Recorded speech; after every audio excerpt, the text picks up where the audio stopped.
think it's very unfair because we see Yogi Adityanath wearing his attire. We see other MPs wearing their attire in the BJP, like the Sadhvi Pragya and people like that.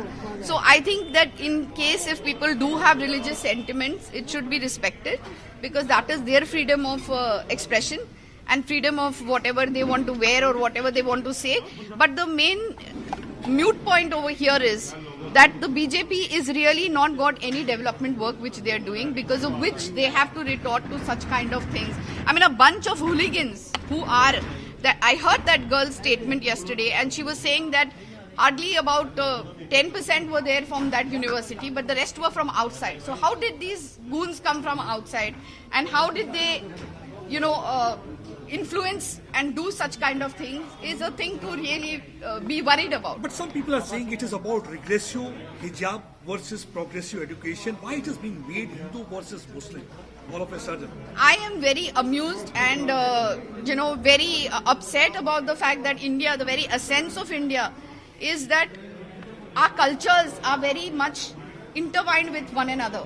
So there is no question about, doing this Hindu-Muslim thing. I don't know where this has come from, but from the past 7 years, we are feeling that from the time the country has been, attained freedom, all the communities and castes and people from all communities have given their blood for this, except for the BJP. BJP has no history in the freedom fight.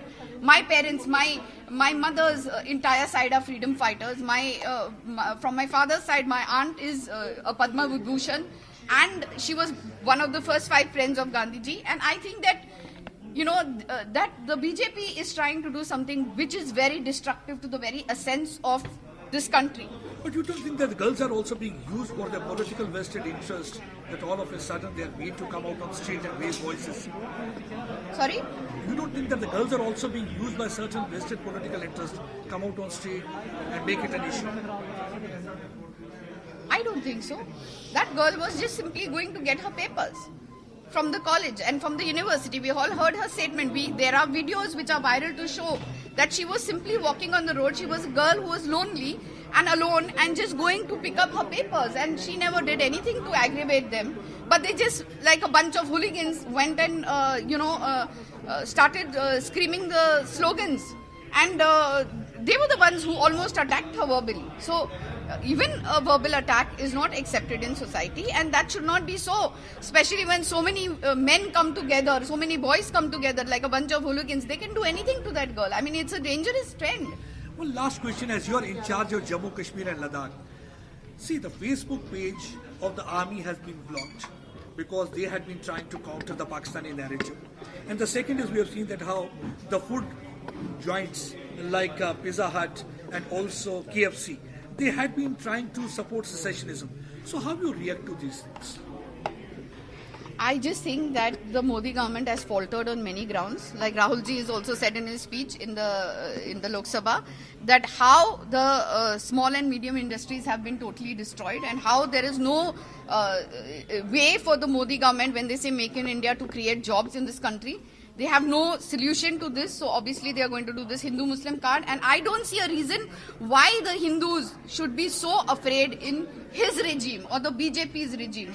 Why should they keep, spreading this rumor that 80% of the Hindus khatre mein hai? I mean, I don't see a reason कि मोदी जी के होते हुए, BJP के होते हुए हिंदू को खतरों में होना चाहिए. That means this center and this leadership is not good.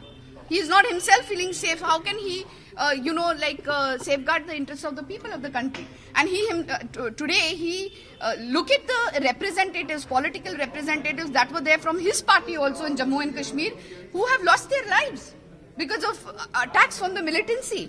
And it's really, there was a school teacher, there was a school principal who was recently shot. I mean, who is the one who is overseeing Jammu and Kashmir? And why is all this still happening? So, the Bharatiya Janata Party, which is the Bharatiya Jhuti Party, has to really come up with facts and figures and not speak about the past and about Congress. It's their regime now. They should talk about what they have done and what they can do and what they are doing. They always talk in future tense, but they don't speak about what they have done or they have to show that they have done. Mengai is really, the price rise has skyrocketed for a common man. They cannot afford. inflation rates have really, swung in the wrong way. And we see all the strata of society who's really unhappy. The farmlands also, they had to take them back.